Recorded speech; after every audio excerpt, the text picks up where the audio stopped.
ingin mempresentasikan tugas video ujian akhir semester kami. Yang pertama pengenalan, saya Ismail Sani sebagai moderator. Saya Rendra Arianto sebagai pemateri pertama. Saya Nur Asisari sebagai pemateri kedua. Saya Lydia Putrani sebagai pemateri ketiga. Saya Andri Firmansyah sebagai pemateri keempat. Saya Muhammad Jakil Farid sebagai pemateri kelima. Baiklah, yang pertama pembacaan materi yang akan dibawakan oleh Dendra. Kepada Dendra dipersilakan. Pengertian wasail asyirki. Wasail asyirki adalah perbuatan yang menyekutukan Allah dengan sesuatu atau seseorang lain dalam ibadah atau pengabdian. Syirik merupakan dosa besar yang tidak akan terampuni oleh Allah.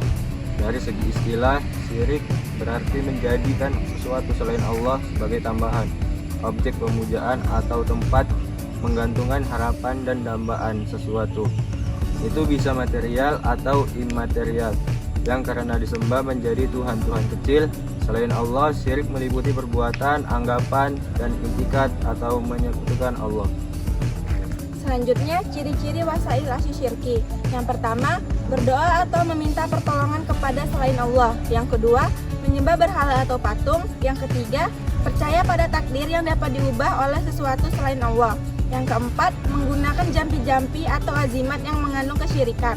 Yang kelima, praktik prasangka buruk terhadap Allah. Yang keenam, mengamalkan ilmu hitam atau sihir. Yang ketujuh, menjadikan makhluk sebagai perantara yang menggantikan Allah. Yang kedelapan, mengikuti kebudayaan atau kepercayaan yang bertentangan dengan tauhid.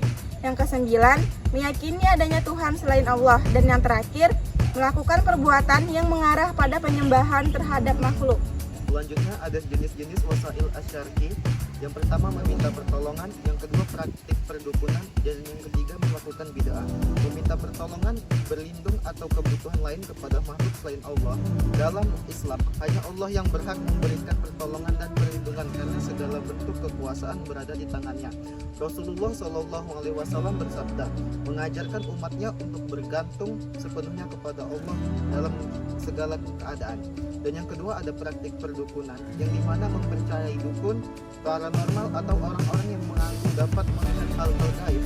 Praktik ini seringkali melibatkan penggunaan ritual atau ramalan yang bertujuan untuk mengetahui masa depan, menyembuhkan penyakit atau mendapatkan kekayaan dengan cara yang tidak sesuai dengan ajaran Islam.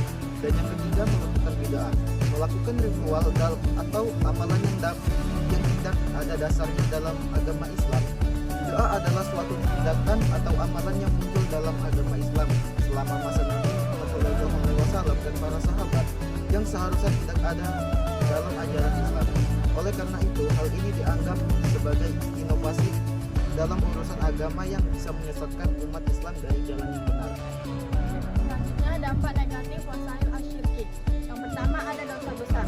Perbuatan wasail asyirki merupakan dosa besar yang tidak dapat diampuni oleh Allah. Yang kedua, penghancur keimanan. Praktik wasail asyirki dapat merusak dan menghancurkan keimanan seseorang kepada Allah. Yang keempat, dilaknat Allah Subhanahu wa Ta'ala. Pelaku wasail asyirki akan mendapatkan laknat dan murka Allah Subhanahu wa Ta'ala. Dan yang terakhir, kegagalan di dunia dan di akhirat. Wasail asyirki akan membawa kegagalan dan kesengsaraan di dunia dan di akhirat. Selanjutnya, cara menghindari wasail asyirki.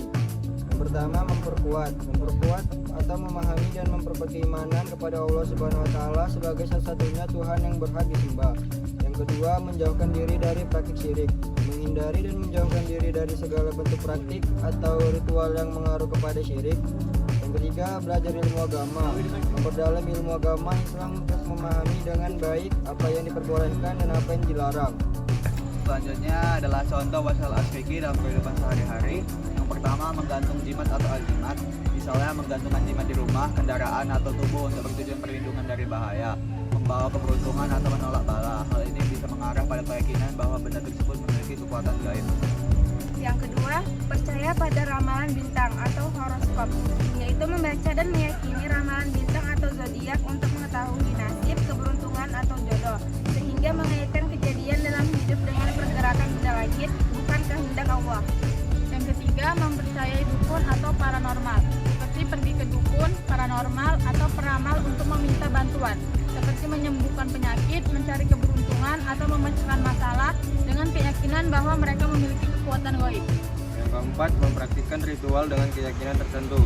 melakukan ritual tertentu atau seperti sesajen di tempat angker, laut, atau gunung dengan keyakinan bahwa hal tersebut bisa mendatangkan keberuntungan atau mencegah bencana.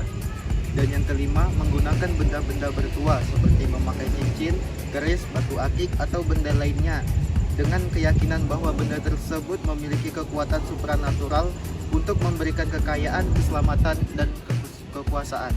Baik, yang terakhir, di sini ada tahayul atau kepercayaan yang tidak masuk akal. Misalnya percaya bahwa angka tertentu membawa sial, hari tertentu membawa nasib buruk, atau jika seekor burung terbang ke arah tertentu, maka akan terjadi musibah.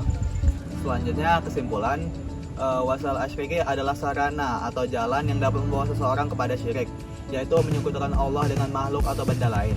Ini mencakup berbagai bentuk seperti tindakan seperti berdoa kepada selain Allah, menyembah berhala, menggunakan jimat atau sihir, serta percaya bahwa kekuatan selain Allah dapat mengubah takdir atau memberikan pertolongan.